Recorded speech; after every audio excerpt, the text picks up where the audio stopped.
Unity of Houston is an inclusive church where we seek to understand and live the teachings of Jesus and other spiritual masters. At Unity, we welcome all people from all spiritual paths and every walk of life. We celebrate the diversity of our city and of our world, and we teach love, tolerance, and oneness, seeking to live in harmony with open minds and open hearts.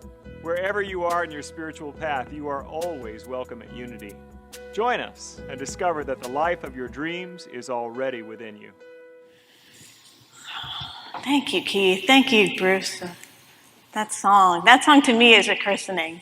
It's a blessing, it really is. And I know that because we were blessed to have Reverend Michael sing it at Felicity's christening. So it brings me right back to that. And she's here tonight. She's not usually here on a Wednesday night. She's 8 now. That was 8 years ago. How is that possible? It's so cool to have her here. Oh, wow. Amazing things. We've had an amazing series so far. Thank you, Reverend Stacy and Reverend Shirley, starting up our series on awakening abundance. Are you feeling more awake to abundance? All right. So we have our third installment tonight, and it's great to be in this amazing space. I've been thinking about this space and what great orators have spoken here. This pyramid was built by Reverend John Rankin, who was here in the 70s, and then after that, Sig and Jane Paulson. Then Howard Caesar spoke here, and many amazing speakers who came in to speak here. And as I think about John Rankin and Sig and Jane Paulson, Howard Caesar, one of their contemporaries who's a great speaker, great author, was Eric Butterworth, and they would definitely have known him and his teachings. And so that's who I'm going to get to share about today.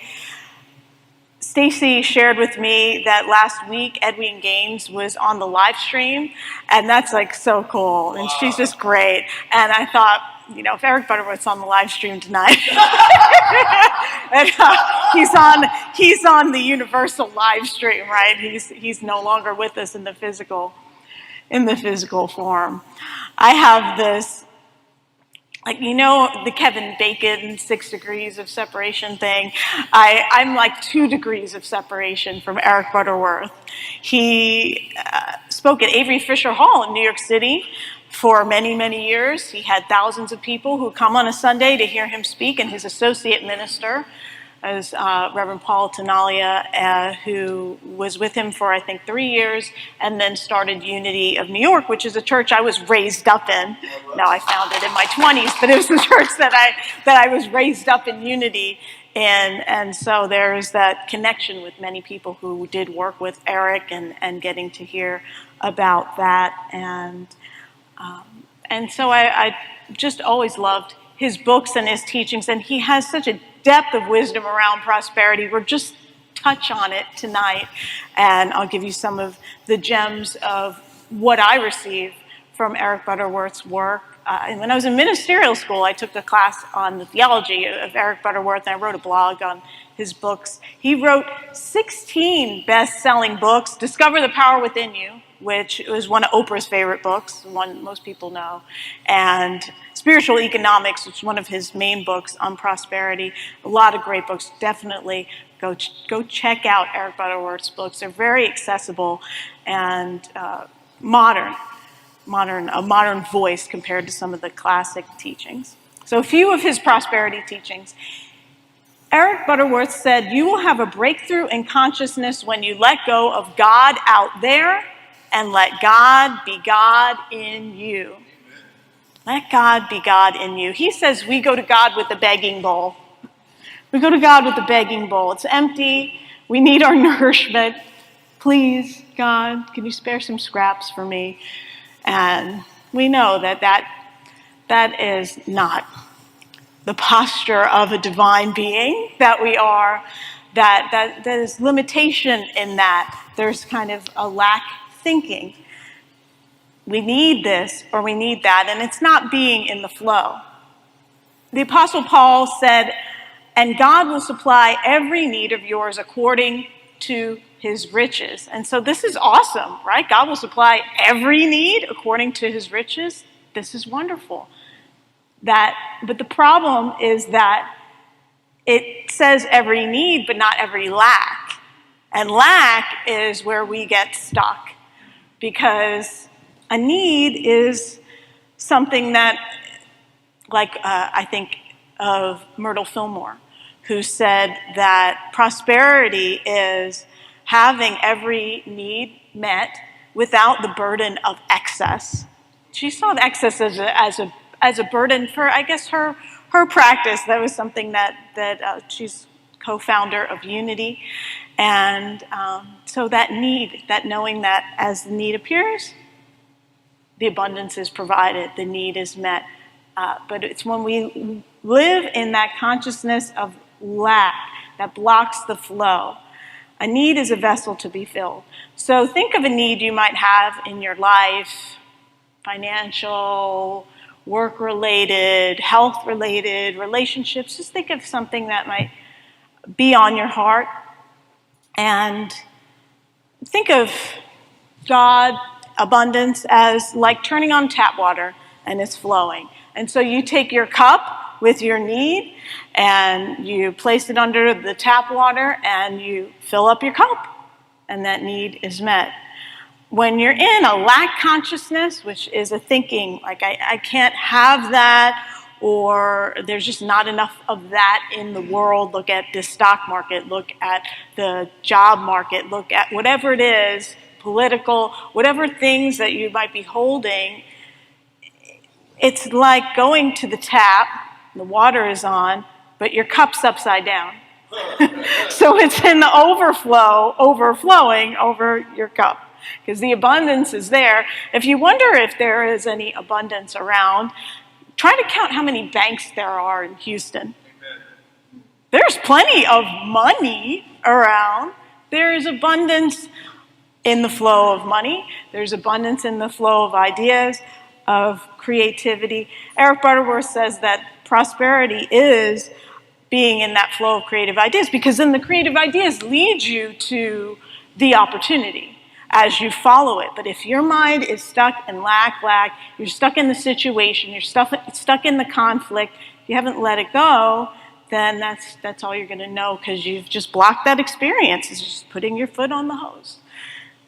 Take your foot off. Being in the flow in that way. It may appear that other people are keeping your good from you, especially if it's like an authority figure. They get to make decisions about your life. Jesus said, agree with thine adversary quickly. And so you might be justified in feeling a resistance or resentment towards someone who you think might be keeping you from your good, but it's just not possible. It's just an error thinking. That's it. It's an error thinking. The adversary is not that competition, what you think, no, it's competition, or it's an antagonist, somebody's against me out there. That's not the adversary. The adversary is your negative thought about that person. That's what's working you, isn't it? That's what's running in your mind. I say that for myself. This talk is for me, by the way, so I hope that you get something. This is all my stuff I'm working on, I promise you. But really, no one can keep your good from you but you. So check in with that thinking and that projection of placing your good outside of yourself and believing that somebody else has the power to keep you from your good. There's another way. Open up to God's possibility. I love this from Marianne Williamson. It's a different part of this quote than usually people quote, but she says, there's nothing enlightened about shrinking so other people won't feel insecure around you. We're all meant to shine as children do. And sometimes my experience of people, especially when I experience criticism, and I think I'm a nice person. Why do people have anything to say about me that's not nice? I go, that because we're all human and we live on this planet. I was listening to Panache Desai, I love his call to calm. I know I talk about him a lot. And he was even saying, he has an event coming up in March, and he was saying, like, certain people have been asked not to come, and they need to honor that. And I'm like, wow, there are problems, like, in Panache Desai's community. I think he's, like, such an enlightened person. So, yeah, there's conflict. There's personalities, right, in life. And I do my journaling. I've been doing the Q process, working on my shadow stuff. Doing the 4 agreements is such a good timing and good for all of us too. Anybody involved in a spirit group doing the 4 agreements? Yeah. We're so good to just know what is yours and what is another's. There's some meditation that I listen to that is for like energetic healing, and it's like, my energy is here and their energy is over there. It's over there. It's not here. I think it's right here because it's in my brain. I'm thinking about it. No, their energy's over there. My energy's here. I get to be in my own energy. So turn the thought around. Affirm your good. Know your value. Let God be God in you. He says the secret of prosperity and success is that it comes through you and not just to you. It comes through you and not just to you. So he says, like, you can be in a space where you're doing work that is the work you've been called to do, and you can be miserable. Have you seen that? I've been that person. And I'll tell you, my experience with losing my mom and with healing from cancer, it's like, I create my own happiness. I create my own joy. It's like, I'm just not going to let time keep passing and be dwelling in criticism, negativity, limitation. Like, I just want to be expansive and enjoy and show up in joy, because I feel that that's what life is really about, and I get to choose that, and it's not like it's a made-up thing. It's our natural state of being. So I tap into that, and it involves practice. So the key to unity, that is being in the flow of abundance. Unity's foundational teachings are healing and prosperity, and then there's many others as well. Spiritual laws. Those are the foundation. Is meditation. That you've got to take a break from your stinking thinking. You've got to take space, right?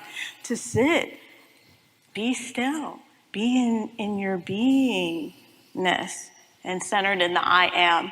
That practice from Eric Butterworth, the meditating and just breathing in God is, breathing out I am, is so simple. And that's all. If you want to start a meditation practice, it's a great way to start and practice that.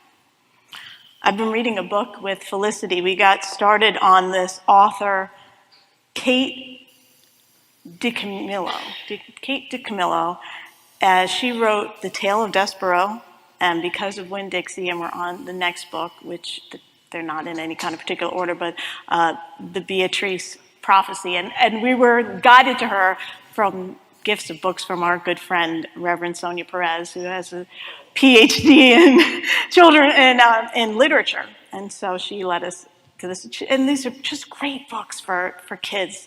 And this particular book, The Beatrice Prophecy, we're almost at the end. I don't know how it ends quite yet. But one of the things that happens in the book is there's a young boy. His name is Jack Dory. And his parents get killed by a robber. They're killed, and he's alone, and he finds his way to this village, and he meets this woman named Granny Bibspeak, and she starts taking him in and taking care of him, kind of building up his confidence. And one of the things she asks him to do is just say, I am Jack Dory. That's his name. She say, I am Jack Dory. And she has him repeat it again and again, I'm Jack Dory, I'm Jack Dory. And the author tells us that as she narrates this story, how it reminded him of who he was. Think about the gift that your parents gave you of your name. And some of us have changed our names, but like that was a blessed name. Maybe you were christened or not, but that there was a blessed intention in that. And there's a power in that, and just knowing who you are. I am Jeanmarie Eck. I am, who each of us is, knowing your name and repeating that. And then what's so beautiful about the story is that he meets Beatrice, and she's had this amnesia. The only thing she remembers is her name, and she's trying to figure out who she is and what to do. And he passes on to her and say, I'm Beatrice, I'm Beatrice. And she starts that, and she remembers, all her memories start coming back of who she is. So in Unity, we teach that that I am is our name for God. It's powerful.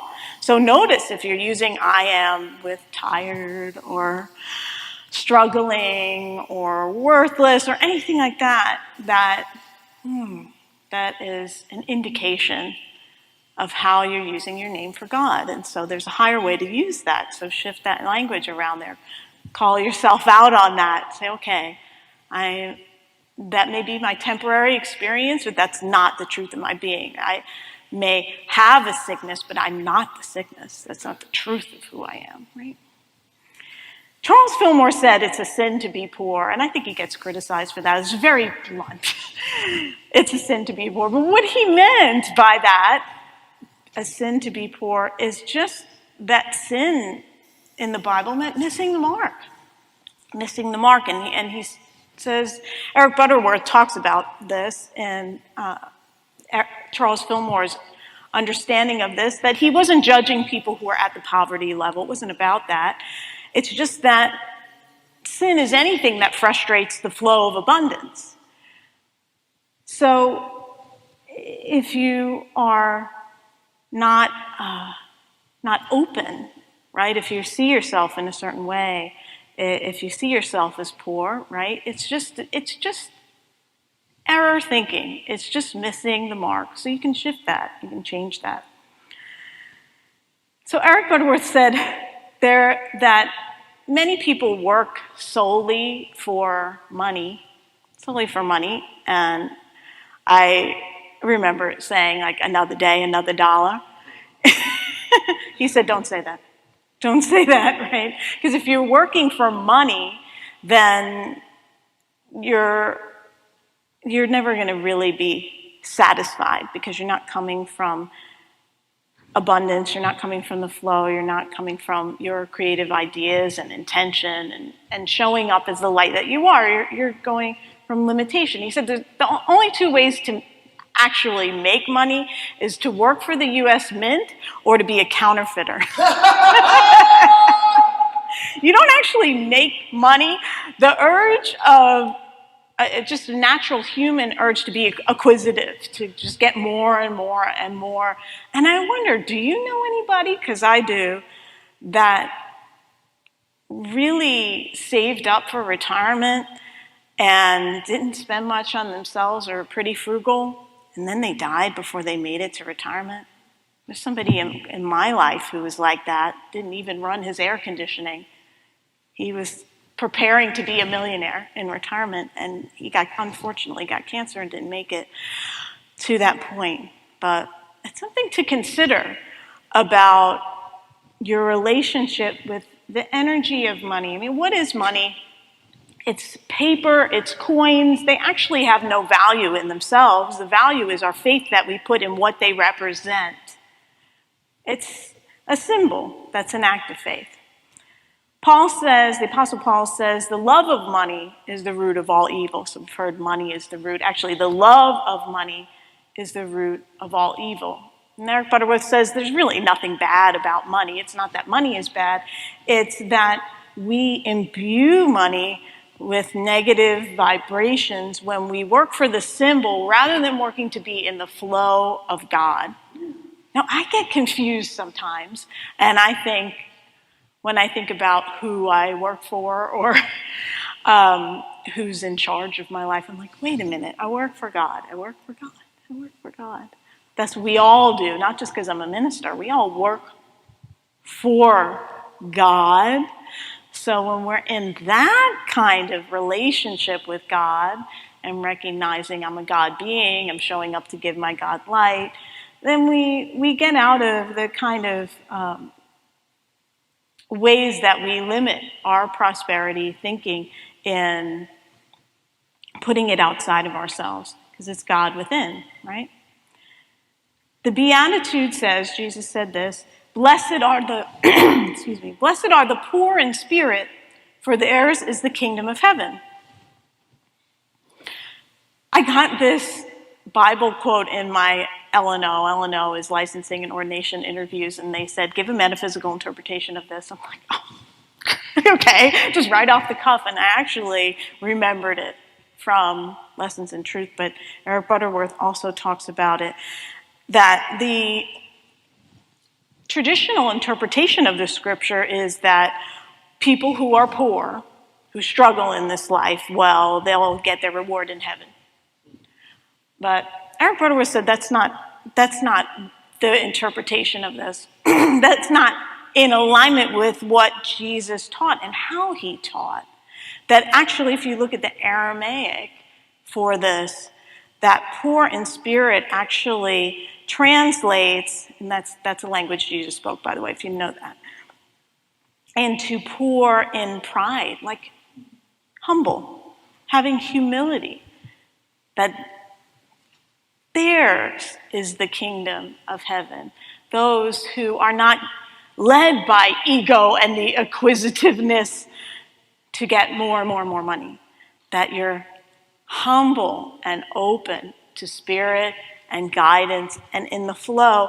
And then he says, you will experience the house, the cars, the blessings, but it's your consciousness, right?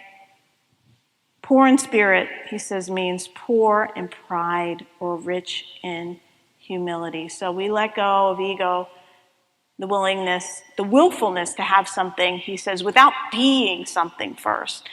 At Unity of Houston, we have our purpose and our values are being, becoming, and belonging.